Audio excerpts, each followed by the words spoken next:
नमस्कार सगळ्यांना. श्री स्वामी समर्थ.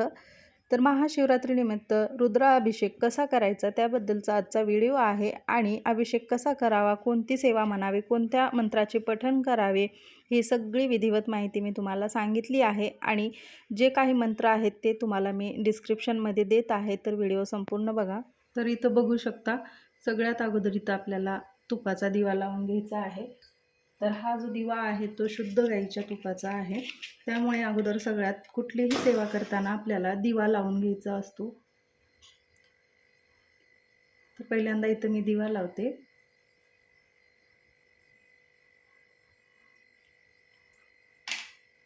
त्यानंतर आता आपल्याला दिव्याला पण हळदी कुंकू अक्षता अर्पण करून घ्यायचे आहेत.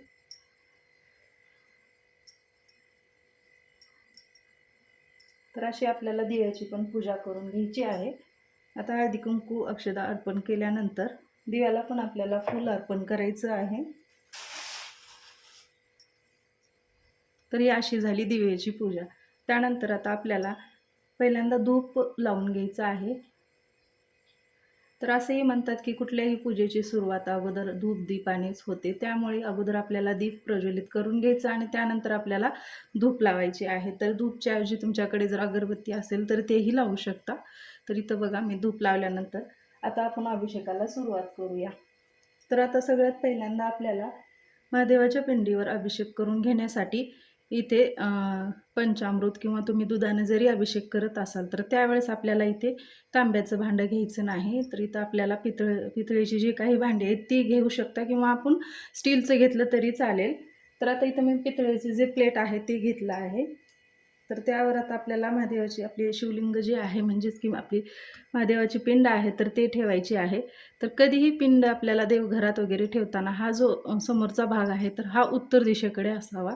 या पद्धतीने आपल्याला पिंड इथं ठेवून घ्यायची आहे. आणि सगळ्यात पहिल्यांदा आता आपल्याला अभिषेकाला सुरुवात करायची आहे ती पाण्याने. तर शुद्ध पाण्याने आपल्याला अभिषेकाला सुरुवात करायची आहे. आणि शक्य होईल तितकं थंड पाणीच घ्यायचं. तर आता आपल्याला पहिल्यांदा पाण्यानेच अभिषेक करून घ्यायचा आहे. आणि अभिषेक करते वेळेस आपल्याला कधीही रुद्राभिषेक करताना आपल्याला जे काही मंत्र आहेत तर त्या मंत्राचं पठण करूनच आपल्याला अभिषेक करायचा असतो. तर इथं मी तुम्हाला दाखवत आहे. तर त्यासाठी मी इथं फक्त ओम नमः शिवाय म्हणत आहे. तर ओम नमः शिवाय, ओम नमः शिवाय, ओम नमः शिवाय, ओम नमः शिवाय, ओम नमः शिवाय, ओम नमः शिवाय. आणि हे जे भांडं आहे म्हणजे हे फक्त पाण्यासाठीच वापरायचं आहे आपल्याला. म्हणजे कुठलीही आपल्याला जी पितळेची भांडी आहेत ते फक्त पाण्यासाठी वापरायची आहेत. असंही म्हणतात की यामध्ये दूध दही वापरलं जात नाही. त्यामुळे मी यामध्ये फक्त पाणी ठेवलं आहे. तर आता आपल्याला पहिल्यांदा शुद्ध पाण्याचा अभिषेक केल्यानंतर आता या म्हणजे आपल्याला जे काही नंतरचा अभिषेक आहे तो आता आपल्याला दूध आणि म्हणजे पंचामृताने करायचा आहे. तर पहिल्यांदा इथं मी दूध अर्पण करते. ओम नमः शिवाय, ओम नमः शिवाय, ओम नमः शिवाय. आणि कधी म्हणजे केव्हा पण आपण ज्या वेळेस शिवलिंगावर अभिषेक करतो त्यावेळेस आपल्याला कच्चं दूधच वापरायचं आहे. तर हे जे आहे ते कच्चंच दूध आहे. अजिबात तापवलेलं वगैरे गरम केलेलं दूध घ्यायचं नाही. तर इथं मी अगोदर दुधाने अभिषेक केला. त्यानंतर इथं दही घ्यायचं. तर इथं मी दह्यानं पण अभिषेक करते. ओम नमः शिवाय. पण ज्यावेळेस आपण रुद्राभिषेक करतो त्यावेळेस मात्र आपल्याला इथं सगळे काही जे काही तुम्हाला आता मी समोर मंत्र सांगणारच आहे तर त्या मंत्राचा इथं आपल्याला जप करतच अभिषेक करून घ्यायचा आहे. तर आता इथं दह्याने अभिषेक झाल्यानंतर आता आपल्याला इथे साखरेने अभिषेक करून घ्यायचा आहे. ओम नमः शिवाय, ओम नमः शिवाय. त्यानंतर आता आपल्याला मधाने अभिषेक करून घ्यायचा आहे.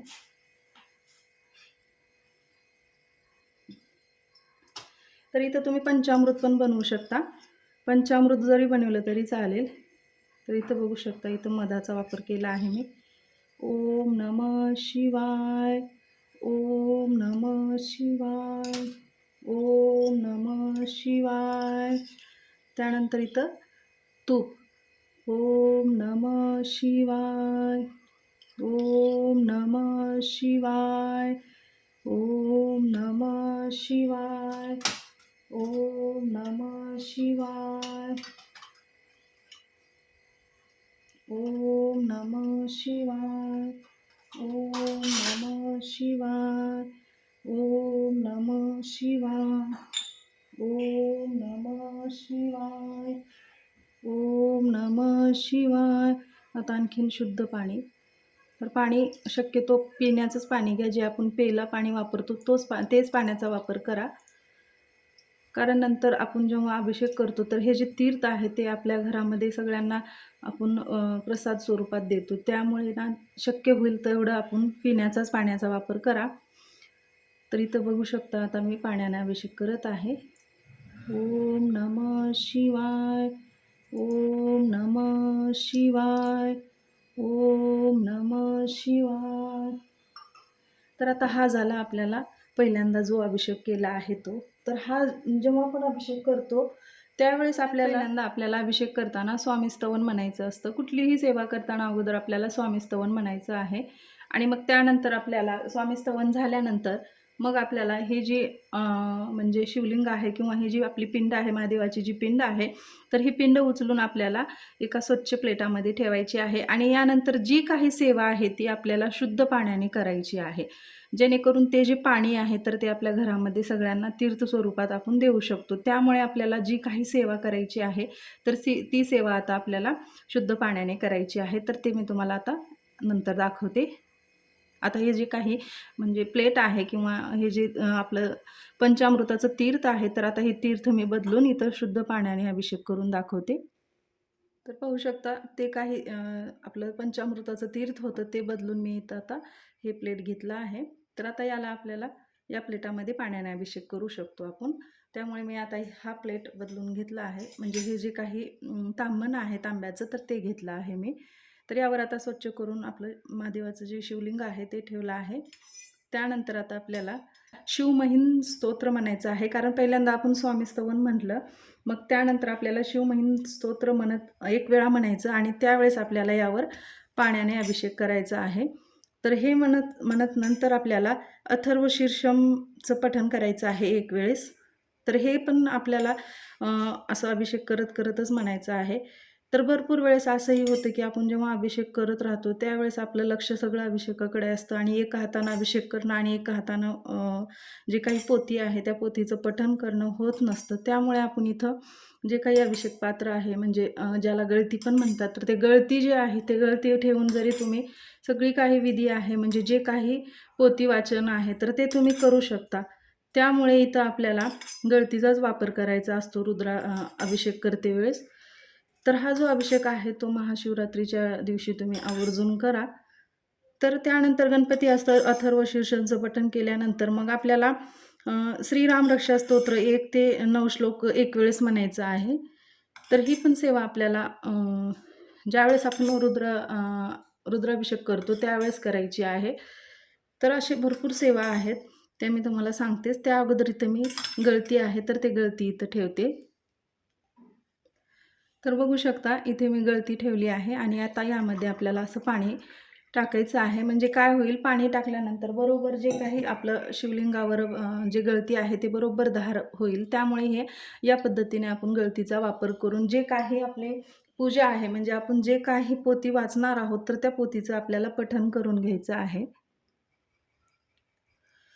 तर आता आपल्याला रामरक्षा स्तोत्र 1 ते 9 श्लोकी वाचून झाल्यानंतर एक वेळेस ते पठण करायचं आणि त्यानंतर आपल्याला श्री रुद्र अध्याय वाचायचा आहे. तर अभिषेक करते वेळेस आपल्याला रुद्र अध्याय वाचणं खूप गरजेचं आहे. खूप मोठं आहे पण तरीही आपल्याला ते वाचायचं आहे. जर वाचणं शक्य नसेल तर तुम्ही यूट्यूबला लावून द्यायचं आणि त्यांच्यासोबत थोडं तुम्ही हे पठण केलं तरी चालेल. किंवा आपली जी नित्यसेवेची पोथी आहे तर त्या पोथीमध्ये पण तुम्ही असं म्हणजे अभिषेक असं गळतीनं चालूच राहतो आणि आपण तो रुद्राध्याय जो आहे तो पठण करायचा असतो.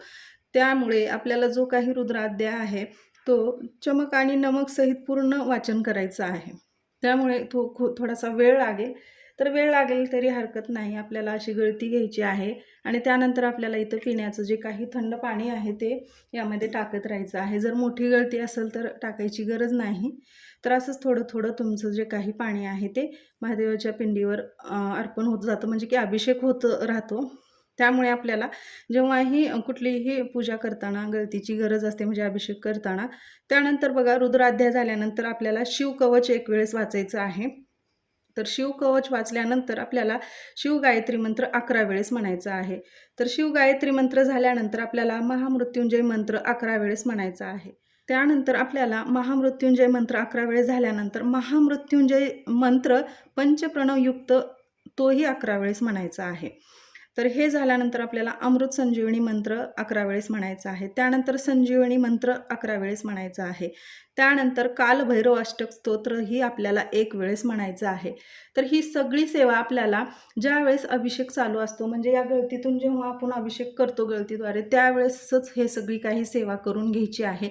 त्यासाठी जेव्हाही आपण हा अभिषेक करतो त्यावेळेस शक्य होईल तेवढं आपल्याला हे जे खाली जे आपण शिवलिंगाच्या खाली जे पात्र ठेवणार आहोत तर ते मोठं घ्यायचं. कारण छोटं जर घेतलं तर आपण सेवा करते वेळेस हे पाणी जे आहे ते बाहेर येईल, म्हणजे हे जे तीर्थ आहे ते बाहेर येईल. त्यामुळे आपण कधीही सेवा करताना हे जे पात्र आहे खालच्या साईडचं तर हे थोडंसं मोठं घ्यायचं, म्हणजे आपली जी काही सेवा होईल ती सेवा आपली एकदाच बसल्यानंतर होऊन जाईल, म्हणजे आपल्याला सारखं सारखं उठणं होणार नाही. त्यासाठी आपल्याला ही सेवा करताना हे जे पात्र आहे तर हे थोडंसं मोठं घ्या, कारण वरून पाण्याची गळती जी आहे ते चालूच असते. त्यामुळे आपण सेवा करताना शक्य होईल तितकं हे पात्र मोठं घ्यायचं. आणि त्यानंतर आपल्याला सगळ्यात लास्टला जेव्हा रुद्राभिषेक होतो तर त्याच्यानंतर आपल्याला हे सगळ्या काही सेवा झाल्यानंतर सगळ्यात लास्टला आपल्याला शिव अष्टोत्तर नामावली म्हणायची असते. तर ती शिव अष्टोत्तर नामावली जेव्हाही म्हणतो त्यावेळेस आपल्याला अभिषेक झाल्यानंतर शिवलिंग जे आहे ते आपल्याला एका पाटावर स्थापन करून घ्यायचं आणि जे बेलपत्र आहे, म्हणजे आपण जेव्हा बेल वाहतो तर ते बेल वाहत आपल्याला ते अष्टोत्तर नामावली, म्हणजे शिवांचे जे 108 नावे आहेत तर ते नावे म्हणत म्हणत आपल्याला ते बेलपत्र व्हायचं आहे. तर या पद्धतीनं आपल्याला सेवा करून घ्यायची आहे. तर आता यानंतर बघा, इथं तुम्ही गळतीने सगळा काही अभिषेक झाला आहे आणि हे जे खालचं पात्र म्हणजे हे जे ताम्हण आहे तर हे भरलं आहे. तर आता हे मला बदलावं लागतं. तर हे असं न करता आपण अगोदरच सेवा करताना मोठं काहीतरी पात्र घ्यायला पाहिजे इथं आणि मगच आपल्याला अभिषेकाला सुरुवात करायची आहे. तर आता मी तुम्हाला जे काही आपलं शिवलिंग आहे ते स्वच्छ करून घेते आणि त्यानंतर एका चौरंगावर याची मांडणी करून दाखवते. तर हे जे आहे, आता हे जे तीर्थ आहे तर यामध्ये आपण जी काही सेवा केली आहे तर त्या सेवेचा जो काही प्रभाव आहे तर हा ह्या तीर्थामध्ये उतरलेला असतो. त्यामुळे हे तीर्थ तुमच्या घरामध्ये सगळ्यांना द्या. जर तुमच्या घरामध्ये कटकटी किरकिरी काही होत असेल तर तुम्ही ते कटकटी दूर होण्यासाठीही हे तीर्थाचा वापर करू शकता. त्यानंतर भरपूर दिवसानं जो काही आजारी व्यक्ती आहे तुमच्या घरामध्ये तर त्यालाही तुम्ही हे तीर्थ देऊ शकता. कारण रुद्र अभिषेकामध्ये भरपूर सारी ताकद आहे आणि हे तुम्ही एक वेळेस नक्की करून बघा आणि या महाशिवरात्रीला तुम्हाला हा अभिषेक नक्की करायचा आहे. तर आता मी तुम्हाला मांडणी करून दाखवते.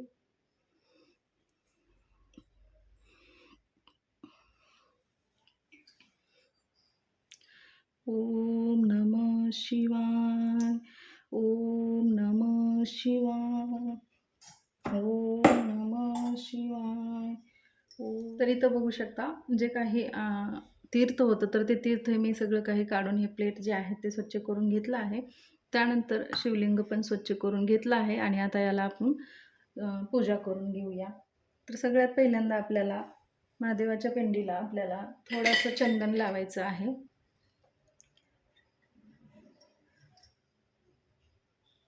तर आपल्याला पहिल्यांदा चंदन लावायचं. त्यानंतर आपल्याला भस्म लावायचं आहे. तर भस्म लावताना केव्हाही आपल्याला या 3 बोटांनी लावायचं आहे. तर हे जे 3 बोटं असतात तर हे ब्रह्मा विष्णू महेशांची 3 बोटं असतात. तर त्यानेच आपल्याला असं भस्म लावायचं आहे, बघू शकता. आणि हे जे भस्म लावलेली बोटं आहेत तर हे नंतर आपल्याला ही अशा आपल्या कपाळाला लावून घ्यायची आहेत. तर या पद्धतीने आपल्याला भस्म अर्पण करायचं आहे. तुम्ही असंही सगळीकडेही लावू शकता, कारण महादेवाला भस्म खूप प्रिय आहे. त्यानंतर आपल्याला पांढरी शुभ्र अशी फुलं अर्पण करायची आहेत. तर तुम्ही कुठलेही फुलं अर्पण करू शकता.